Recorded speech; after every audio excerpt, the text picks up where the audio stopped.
안녕하세요. 뉴스반장입니다. 이재명 더불어민주당 대표의 체포 동의안이 가결된 것과 관련해 유시민 전 노무현재단 이사장이 입을 열었습니다. 22일 공개된 사람 사는 세상 노무현재단 유튜브 채널 알릴레오 노무현 시민센터 개관 1주년 공개방송에서 자신의 입장을 밝혔는데요. 역시 정치 현인다운 그의 촌철살인에 격하게 공감했습니다. 이재명 죽으면 끝날 것 같냐? 죽지도 않겠지만 그렇게 생각하고요. 열받았다. 열받으면 안 되는데. 그렇지만 이제 이재명 대표는 중요한 사람이죠. 저는 뭐 혹시라도 만에 하나라도 영장이 발부되어서 구치소에 간다 하더라도 또 구속적부심 또 신청하고 또 보석 청구 또 하고 계속 법적으로도 계속 싸워야 되고요. 그리고 당대표직도 내려놓으면 안 된다고 생각해요. 옥중 출마도 하고요. 옥중 결재도 하고요. 이건 기싸움이에요. 기본적으로. 이게 기싸움에서 밀리면 그 순간에 이제 진영이 무너지는 거기 때문에 저는 뭐 이재명 대표에 대해서 뭐 정청래 최고위원이 다음 공천장은 이재명 당대표 명의로 나갈 거다 이렇게 말을 했던데 그게 그 사인이라고 보고요. 그냥 굳세어라 제명아 그냥 저쪽이 이것을 게임으로 보지를 않고 전쟁으로 보고 있어요. 그러니까 상대방이 게임으로 인정하면 우리도 게임으로 대응을 하지만 상대방이 이것을 전쟁으로 말살하려고 하는 전쟁으로 이제 이거를 몰아가면 우리도 전쟁하는 자세로 임해야 돼요. 네. 그냥 경쟁자 혹은 꼴보기 싫은 사람을 없애겠다는 거죠. 저쪽에서 게임을 하자고 하면 게임이지만 저쪽에서 전쟁을 걸었으면 이것도 전쟁이다라고 말하며 전쟁은 기세가 중요하고 기세가 무너지면 진영이 무너진다고 목소리를 높였는데요. 만에 하나 구속영장이 발부된다고 하더라도 구속적부심과 보석으로 법정 싸움에 나서라. 그리고 옥중 출마, 옥중 결재하라. 이건 기세싸움이라고 이재명 대표를 격려하고 응원했습니다. 당대표와 최고위원들, 민주당 지지자들이 기세에 눌려 싸움을 포기하도록 만드는 게 이 무도한 윤석열 독재 검찰 공화국의 의도임을 다시 한번 각성시켜줬는데요. 이 대표가 사퇴하고 비대위 체제로 전환해야 한다는 수박들의 선동과 음해 공작을 한 방에 정리해줬습니다. 저희도 모두 같은 생각인데요. 누가 물러납니까? 그럴 일은 절대 없을 겁니다. 저는 이제 이거는 정치를 포기한 행위라고 봐요. 기본적으로. 이게 이제 민주당 의원들 한 40여 명, 많게 보면 39명, 적게 보면 29명 뭐 이렇게 지금 추산이 되는데 그중에 내가 가결표를 찍었다고 한 분들도 있다고 그러니까요. 근데 그중에 한 분이 김종민 의원이잖아요. 네. 논산, 금산, 계룡에. 네. 박광원 원내대표를 통해서 이재명 대표에게 무엇인가를 제안했다.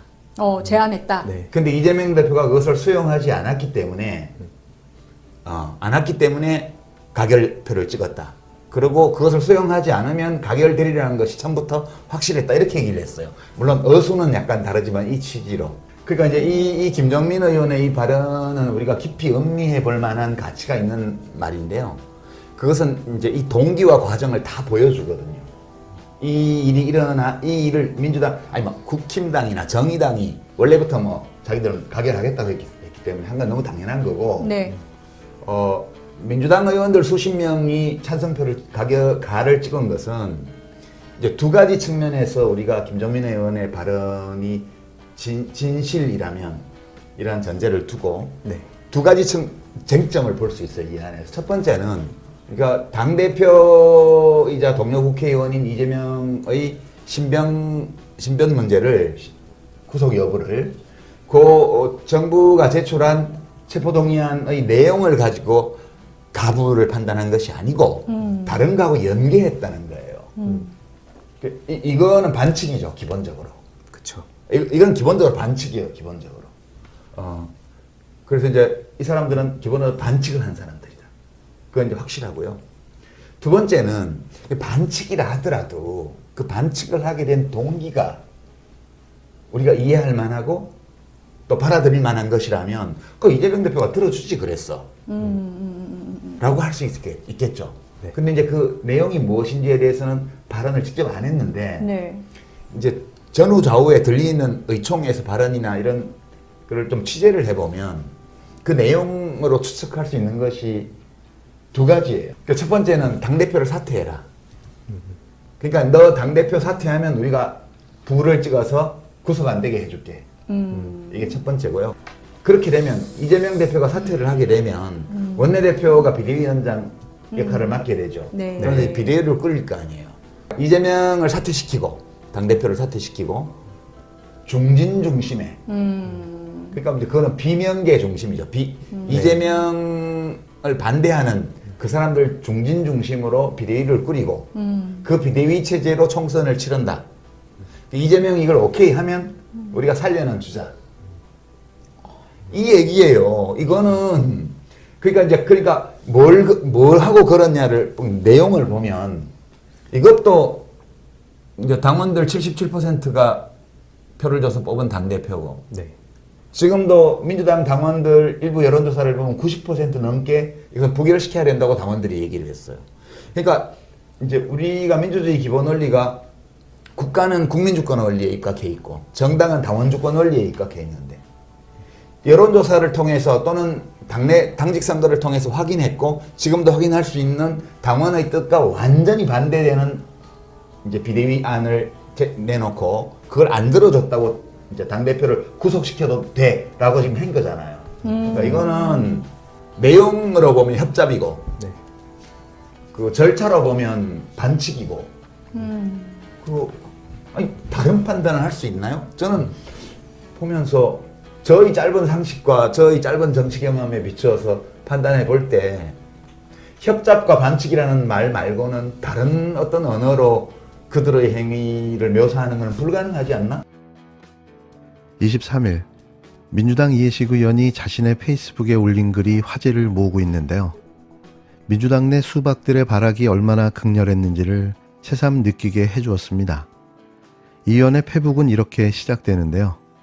멘붕이 왔다. 지난 대선 패배 때와 비슷하다.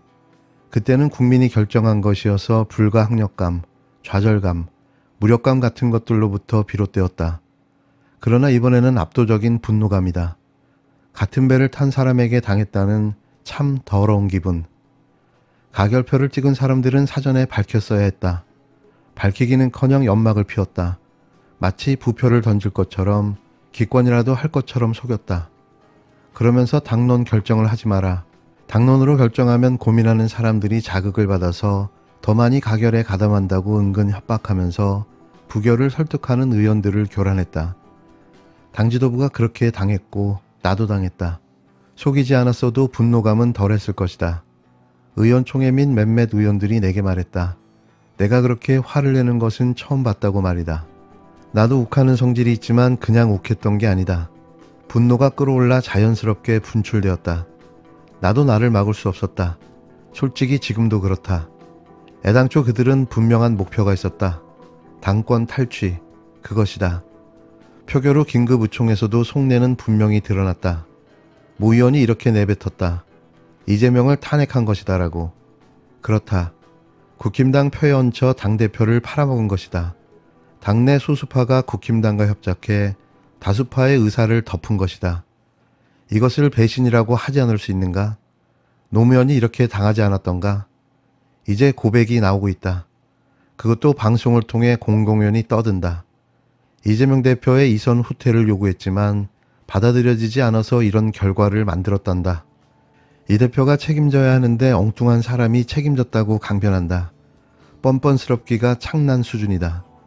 이제 그들은 두 가지 선택에 기로에 섰다.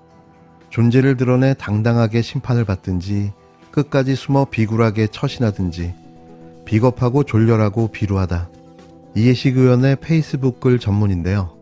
왜 이런 사태가 왔는지에 대한 내부 폭로라고 봐도 무방할 듯합니다. 이참에 반드시 민주당 내 수박들을 솎아내야 하는데요. 같은 일이 매번 반복되게 놔둘 수는 없는 거죠. 동지가 뭔가요? 같은 방향을 보고 함께 나가는 같은 편 아닌가요? 이들은 동지가 아닙니다.